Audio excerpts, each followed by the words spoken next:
de uma forma até interessante ser surpreendido, porque se fala muito, né?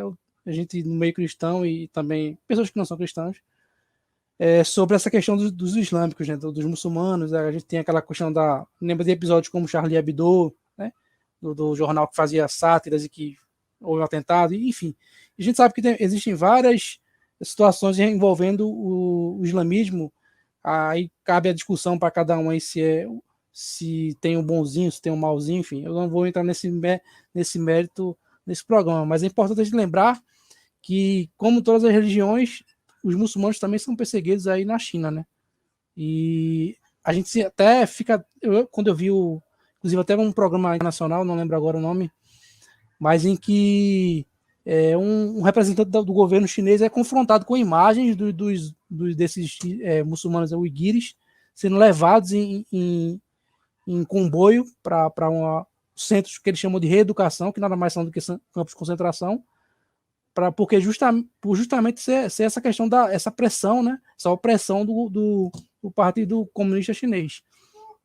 É importante, e aí cabe também depois próximo programa sobre esse assunto, é que o comunismo, né, o Partido Comunista Chinês é ateu. Então, assim, se você aí que fala que é de esquerda, que, enfim, que concorda aí com algumas ações da esquerda e fala que é cristão, eu acho um pouco complicado você conseguir associar algo, o comunismo barra, né, enfim, ser de esquerda, né, com coisa mais light, né, o socialismo com ser cristão, porque nada mais é do que do que um trabalho ateísta, né, a opressão que o Partido Comunista Chinês faz.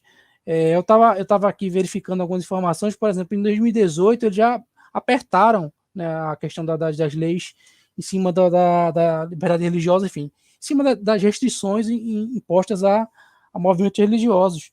A gente sabe que a própria China, né, o próprio Xi Jinping, né, na figura do partido, né, influenciou muito na questão da Igreja Católica, tentando até nomear padres, né, padres e bispos dentro da igreja. Ou seja, como o Luiz falou, e como a gente vai perceber dentro desse arcabouço da discussão sobre a China, é que o Partido Comunista Chinês é o maior partido do mundo. Eu não sei se está na casa de 90 milhões, algo do tipo. Então, eles conseguem ou tentam colocar todas as pessoas ligadas ao partido em todos os locais, né, todos os âmbitos da vida, né? Ou seja, você vai ter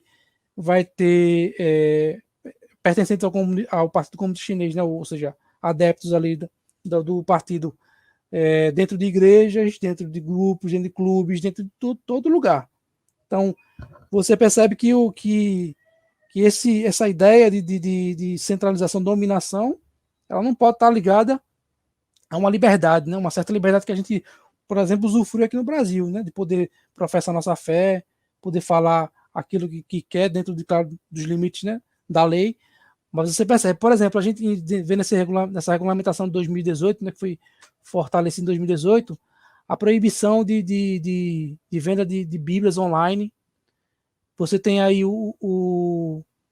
essa questão da polícia, enfim, dos aparatos legais aí, entrando em grupos, né, religiosos e fazendo questionamentos.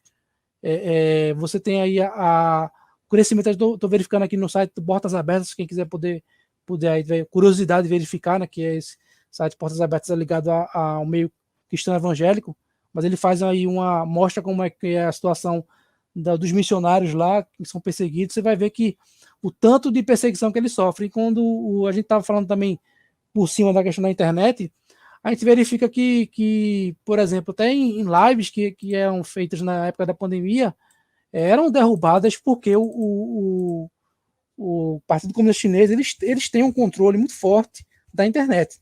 Eles tem praticamente órgãos que trabalham só nesse controle da internet. A gente tem pessoas que sumiram, né? Aí cada um pensa do que quiser, sumiram após críticas feitas ao Partido Comunista Chinês. Então, assim, a gente verifica que essa perseguição religiosa da China nada mais é do que o que o comunismo prega, que é justamente o ateísmo. E tanto é que você percebe que até em certos locais eles derrubam cruzes, né? Por exemplo, um exemplo na área da tecnologia por exemplo, jogos, né? Você percebe aí o PUBG, por exemplo, né? Que alguns podem jogar a versão online, a versão light no celular ou no computador, na Steam, enfim, para quem joga, vai perceber que as igrejas que são retratadas no jogo não têm cruzes. Então você vê nos pequenos detalhes que o Partido Comunista Chinês está em todos os lugares. Tá? É importante a gente perceber, entender que onde não há liberdade não tem como haver capitalismo, né? Porque já que eu não sou aqui um profeta do capitalismo, mas a gente percebe que são 3 pontos ali que a gente entende que há capitalismo, né? É o livre mercado, a propriedade privada, né? E a multiplicação de riquezas. E a gente vê que o livre mercado na China não há, porque se há um comitê ou há um controle ali do partido naquilo que é feito, naquilo que é colocado no planejamento central, você não tem um livre mercado. Muito embora a gente tem que também ter a maturidade de entender que o socialismo ou o comunismo ele não sobrevive por si só, como ideia própria. Até porque, no fim das contas, você vai ter que ter um tipo de comércio para movimentar a economia. Então, por definição, né, o socialismo ou o comunismo, né, a sua forma mais grave, ele não é aplicável na realidade. Né? O que acontece que é feito uma forma de ter um comércio, né, como a China, acho que é o caso mais de sucesso, né, o do maior sucesso no mundo. Porém, o que acontece? Para ter esse sucesso nessa empreitada, existe aí o autoritarismo. Então, não tem como você chegar nesse método aí da China sem o autoritarismo. Então, você percebe que o capitalismo tem o livre mercado, a propriedade privada e a multiplicação de riquezas. O livre mercado na China não existe. Né? A propriedade privada é relativa, já que o Estado é dono das terras. A multiplicação de riquezas ela acontece com o controle do Estado. Ou seja, você vai ter a figura de milionários, enfim, bilionários, só que como exemplo do Jack Ma, né, que é o proprietário aí do dono do Alibaba, né, que é uma fintech, né, que é inclusive também dona da AliExpress, em que se teceu críticas à gestão do Partido Comunista, sumiu, parece que depois de 3 meses apareceu. Então você vê que esses milionários não são bem autônomos, não. Você vai percebendo aí pontos em que fica meio estranha a história. Inclusive também tem um outro milionário, que eu não vou me recordar o nome, que ele também estava bolando aí um documentário sobre o próprio Mao Tse-tung, que de repente também aconteceu dele falecer, né? Sem contar também nas diversas histórias em relação ao aparecimento da gripe chinesa, né?